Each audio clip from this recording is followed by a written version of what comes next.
Magandang araw sa inyo, Sir Bon. Narito po ako ngayon para magbahagi ng isang kwento tungkol sa aking pamilya.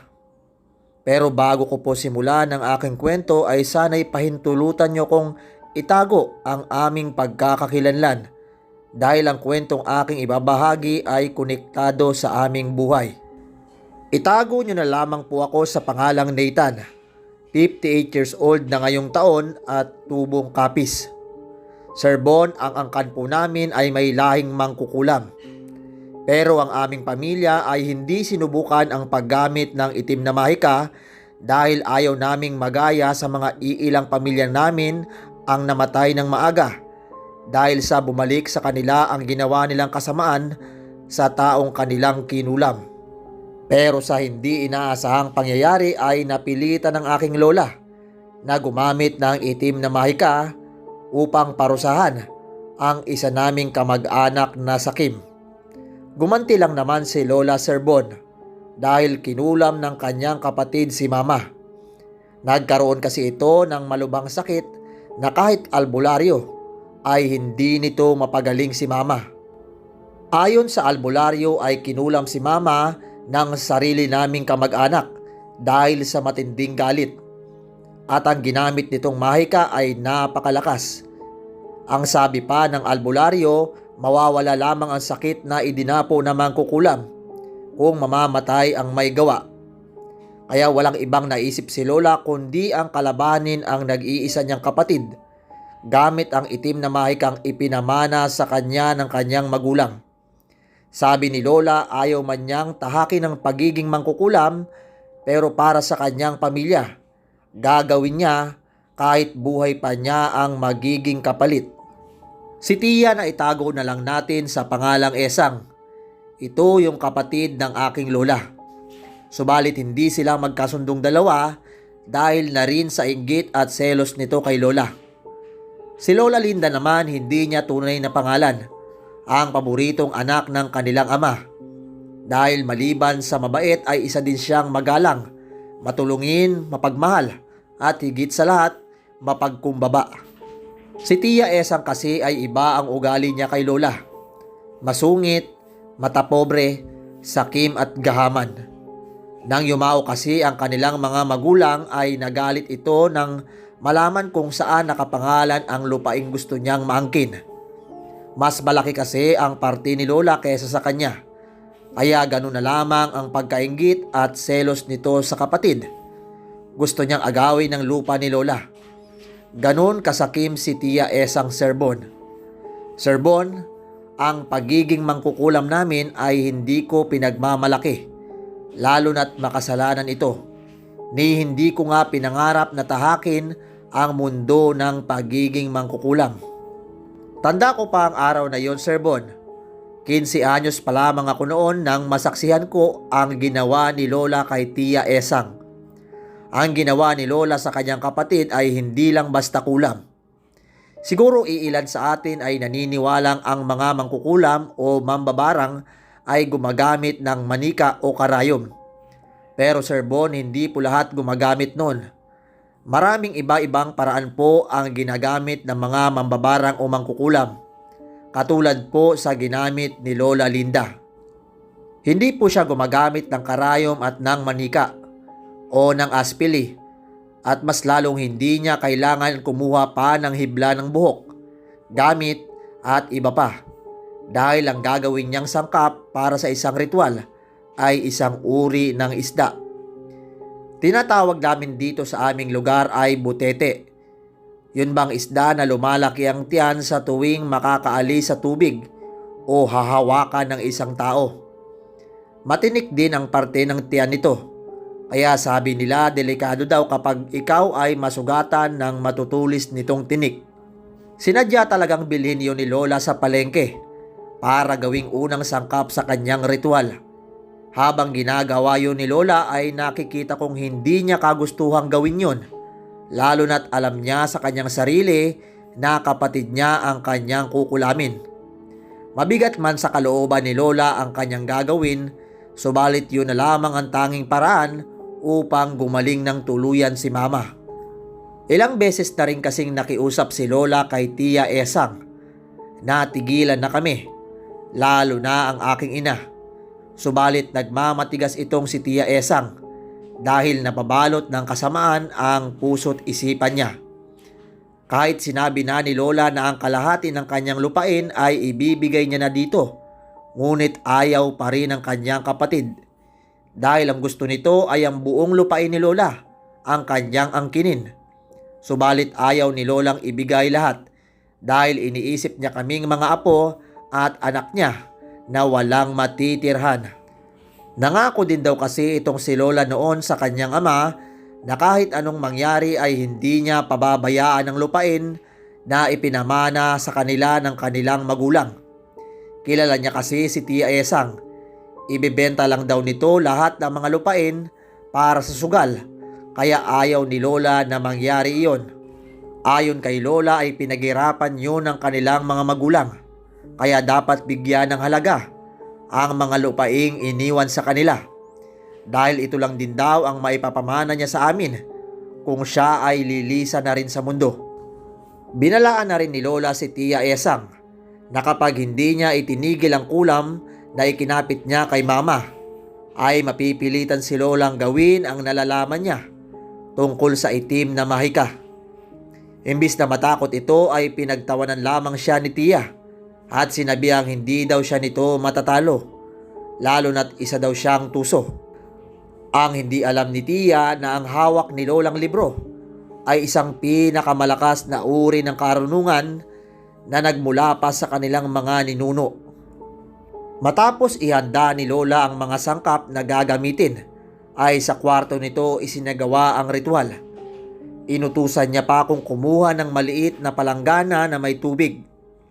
Pagkatapos ay inilagay ni Lola doon ang isang buhay na isda, o kung tawagin natin ay butete. Ito ang mahalagang sangkap na gagamitin niya para kay Tia Esang. Pinagitnaan si Lola ng mga maliliit na kandila habang hawak nito ang isang palangganang tubig na may butete. Maya-maya pa ay nagsimula na ngang magbigkas si Lola ng iba't ibang lengguwahe na siya lamang ang nakakaalam. Sa edad kong yon ay hindi ko pa alam ang ginagawa ni Lola. Ang alam ko lang noon ay isa itong matinding ritual na ginamitan ng isang ipinagbabawal na itim na kapangyarihan na nagmula sa isang itim na libro. Lahat ng nakasulat doon ay mga Latin words na animoy kapag binabasa mo ay hindi mo talaga maiintindihan. Ang tanging makakaintindi lang nito ay yung may kakayahang makabasa o magbigkas ng isang orasyon. Paulit-ulit ang ginawa ni Lola sa pagbigkas ng orasyon hanggang sa nakita ko na lang na unti-unting namatay mag-isa ang isda at sabay naman ito ay ang paglobo ng tiyan ng butete. Matapos bigkasin ni Lola ang huling orasyon ay isa-isa niyang pinatay ang mga kandila at dali-daling lumabas ng bahay, dala ang maliit na palanggana. Kinuha niya mula sa palanggana ang walang buhay na butete, tsaka tinalian ng manipis na lubid, at pagkatapos ay ibinilad niya ito sa araw. Sakto namang mainit ang panahon na yon, Sir Bon, kaya ang dali lang matuyo ng butete. Nagdaan ng 3 araw, biglang dumating sa aming tahanan si Tia Esther at nagulat ako sa itsura niya. Ibang-iba na ito, Sir Bon. Nangingitim ang ilalim ng mga mata nito. Namumutla ang buong katawan. Halos butot balat na ito dahil sa sobrang payat. Sir Bon, halos hindi ko na makilala si Tia Esang ng araw na yon. At ang pinakamalala pa ay lumubo ang tiyan niya. Para siyang buntis sa kanyang sitwasyon. Pero dahil nga sa may edad na si Tia ay hindi maiwasang pagtawanan siya ng mga tao. Galit itong sumugod sa amin at pinagmumura si Lola Linda. Nanlilisik ang mga mata nito na kulang na lang patayin niya si Lola. Dinuro-duro pa niya ito at sinigawan ng mga masasakit na salita. Hayop ka, Linda! Anong ginawa mo sa akin? Pawiin mo ang sumpang ikinapit mo sa aking hayop ka! Talagang inuubos mo ang pasensya ko. Huwag mong hintayin na lahat ng pamilya mo uubusin ko. Galit na sigaw ni Tia Esang kay Lola habang namimilipit ito sa sakit. Pinagtangkang pa niya ang buhay namin at sinabi niyang hindi siya papayag na magwawagi si Lola. Isasama daw niya kami sa impyerno. Grabe, Sir Bon. Ganun katindi ang galit niya sa amin. Kahit na nahihirapan na siya sa kanyang naging kalagayan at imbis na magmakaawa kay Lola, ay mas nanaig pa rin ang galit nito sa puso. Masasabi ko talagang walang magandang maidudulot ang magtanim ng galit sa kapwa.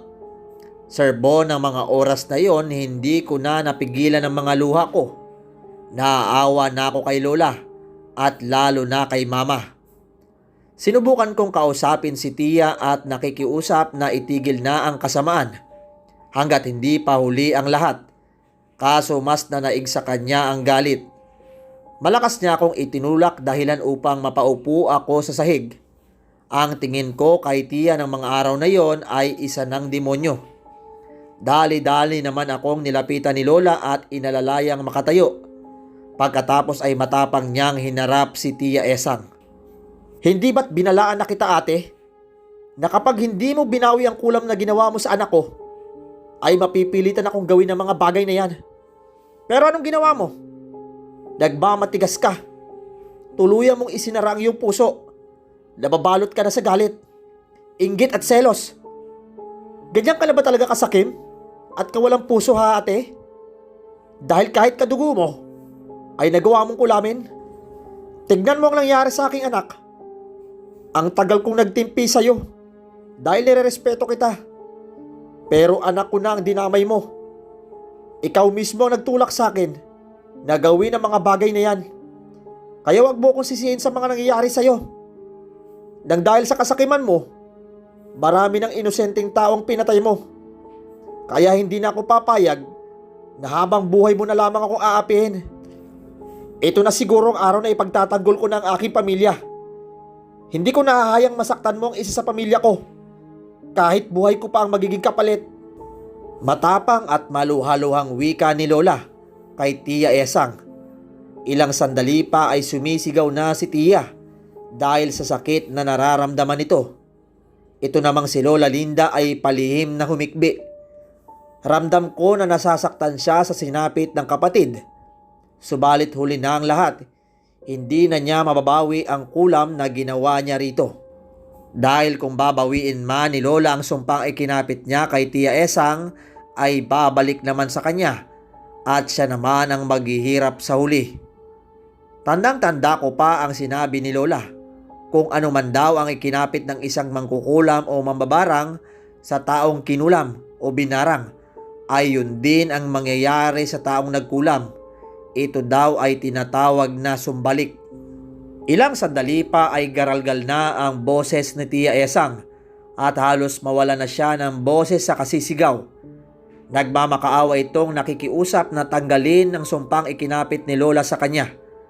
Ngunit ang sumpang ikinapit ni Lola Linda ay walang lunas. Dahil ito ay isang matinding kulam na kahit albularyo ay hindi mapapantayan ng lakas ng itim na mahikang ginamit ni Lola. Gusto man niyang tulungan ito, ngunit wala na siyang magagawa. Ayaw din niyang isakripisyo ang sarili, lalo na't walang kasiguruhan na magbabago pa si Tia Esang. Dahil ilang beses niya rin daw itong binigyan ng pagkakataon na magbago. Subalit lagi lamang siyang bigo at nawala ng pag-asang magbabago ang kanyang kapatid dahil ang isang tuso ay mananatili daw na tuso. Tinalikuran ni Lola ang kapatid na naghihirap sa sakit at dumiretso sa kwarto. Hindi niya pinansin ang tawag ni Tia sa kanya. Habang si Tia Esang naman ay napilitang umalis at bumalik sa kanyang tahanan. Subalit bago ito tuluyang makalayo ay binantaan pa niya si Lola Linda. Huwag kang magpakampante, Linda, dahil babalikan ko kayo. Hindi ako papayag na magdurusa ako habang ikaw ay nagsasaya. Hanggang sa aking huling hininga, isasama kita sa hukay. Pagsisihan mo ang ginawa mo sa akin, tandaan mo yan, Linda. Hindi mo pa alam ang kaya kong gawin sa iyo, tandaan mo yan. Hindi pa dito nagtatapos. Babalikan kita at ng buong pamilya mo. Habang pinakikinggan ko ang bawat binibitawang salita ni Tia, ay hindi ko maiwasang hindi makaramdam ng matinding takot at kaba. Grabe Sir Bon, nakakapanindig balahibo ang sinabing pagbabanta ni Tia sa amin. Sinundan ko si Lola Linda sa kanyang kwarto at doon ko nakita na humahagulgol ito ng iyak habang kaharap si Mama na wala pa ring malay. Nang makita niya ako ay dali-dali niyang pinunasan ng kanyang mga luha bago humarap sa akin. Halos 1 linggo na kasing natutulog si Mama. Ang buong katawan nito ay puno ng sugat at sa bawat sugat ni Mama ay may lumalabas na itim na uod. Para hindi maramdaman ni Mama ang sakit ay may pinainom ang albularyo na pampatulog, ngunit 1 linggo lang ang tagal nito. Apo, pasensya ka na kung nagkaroon ka ng magulong pamilya. Pero sana wag mong isipin na masama ang iyong lola ha. Ginawa ko lamang ito alang-alang sa iyong ina. Ayokong mawala siya sa atin at hindi ko hahayaan na matulad siya sa iyong lolo at sa iyong ama. Dahil sa galit sa akin ng Tia Esang mo, ay nadamay pa ang 2 inosenteng tao. Oo apo, kinulam din niya ang iyong lolo Estong, pati na rin ang iyong ama. Nais ko sana silang iligtas. Subalit nakiusap ang iyong lolo na hindi ako gagamit ng itim na mahika. Pero sumusobra na si Esang. Pati ang iyong ina ay dinamay niya.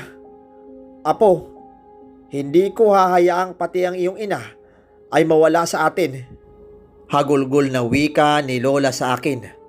Sir Bon, 5 taon pa lamang ako nang mamatay ang aking ama dahil nagkaroon ito ng malubhang sakit tulad ng ikinamatay ni Lolo. Noon pa man ay hinala na ni Lola na kinulam si Itay kaya ito namatay.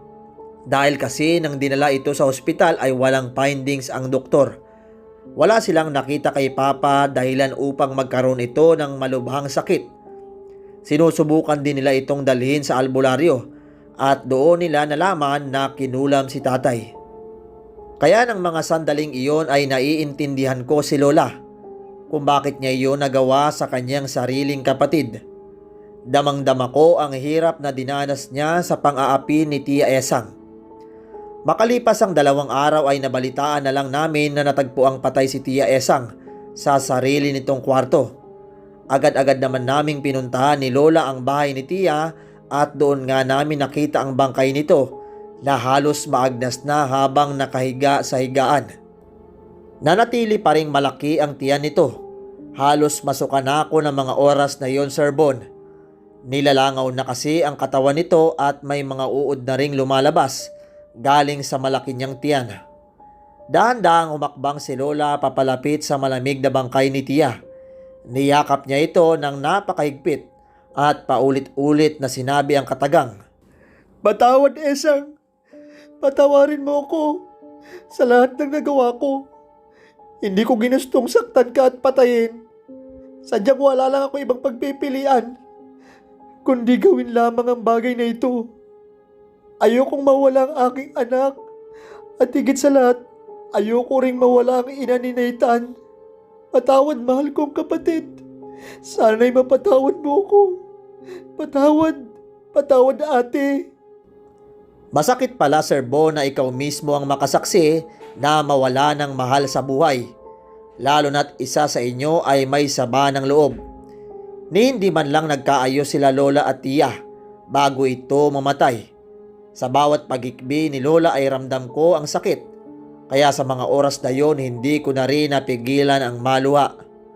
Lumapit ako kay Lola at niyakap ng napakahigpit upang ipadama sa kanya na nandito lang kami ni Mama, na magmamahal sa kanya at hindi namin siya pababayaan. Nung araw din na namatay si Tia Esang ay unti-unti rin na gumaling si Mama. Kinabukasan din yon ay binigyan namin ng maayos na libing si Tia. At doon inilibing kung saan nakalibing ang mga yumaon nitong mga magulang. Nagdaan ng ilang buwan ay tuluyan na rin gumaling si Mama at bumalik ang kanyang lakas at sigla. Makalipas ang ilang taon, sariwa pa rin sa akin ang mga pangyayari, Sir Bon. At siguro masasabi kong hindi ko ito kailanman makakalimutan. Sa edad na 90 ay tuluyan ng nilisan ni Lola ang mundo at inilibing namin siya doon rin mismo kung saan nakalibing ang kanyang buong pamilya. Mula noon at hanggang ngayon ay wala ni isa man sa pamilya niya at nang maging sa kanyang mga apo ang sinubukan o alamin o tahakin ang maling gawain. Kahit ako, Sir Bon, ay hindi pumasok sa aking isipan na subukang gamitin ang itim na mahika o ang pagiging mangkukulam dahil ayokong matulad kay Tia Esang na nilagay sa kapahamakan ng sarili. Ayon kasi kay Lola ay kapag susubukan mo ang kapangyarihan ng itim na mahika ay hindi mo na mapipigilan ng sarili at habang buhay mo na itong pagsisisihan. Dahil sa mga pangyayari na ang paggamit ng itim na mahika ay magdudulot ng kasamaan, ay yan ang naging dahilan kung bakit isa sa amin ay walang sumunod sa yapak ni Lola. Sa kasalukuyan ay nagkaroon na ako ng sariling pamilya. May 3 anak na ako at isang mapagmahal na asawa. Ang pagiging may lahing mangkukulam ay itinago ko sa aking mga anak dahil ayokong tuksohin sila ng mga tao. Tanging ako at ang aking asawa lang ang nakakaalam tungkol doon, Sir Bon. Siya nga po pala, bago ko makalimutan. Marahil ay isa sa inyo ay magtatanong kung sino ba ang pinamanahan ng librong itim. Sa maniwala kayo o sa hindi, sinunog po namin yon nang mamatay si Lola. Para mas maintindihan ng karamihan kung ano talaga ang kulam. Ito ay isang uri ng itim na kapangyarihan na ginagamit upang saktan o pagdusahan ang isang tao. Tinatawag na mangkukulam ang isang tao kapag gumamit ito ng ipinagbabawal na karunungan o tinatawag na itim na mahika. Mga tagapakinig, ang paggawa o paggamit ng itim na mahika o ipinagbabawal na karunungan ay may kapalit na sumpa o karma. Kaya ang may papayo ko sa inyo ay huwag niyong subukan dahil maaari lang nitong ipahamak ang iyong sarili o di kaya ang mga taong malapit sa iyo. Pero lagi nating pakakatandaan na ang pinakamalakas na sandata laban sa kasamaan ay ang pananampalataya sa Diyos. At huwag din nating kalimutang magpatawad sa ating kapwa. Hanggang dito na lamang po, Sir Bon. Hanggang sa muli. Salamat and God bless po sa inyo. Sana'y marami pa kayong kwentong ibabahagi sa amin. At muli, salamat and more power sa inyong channel.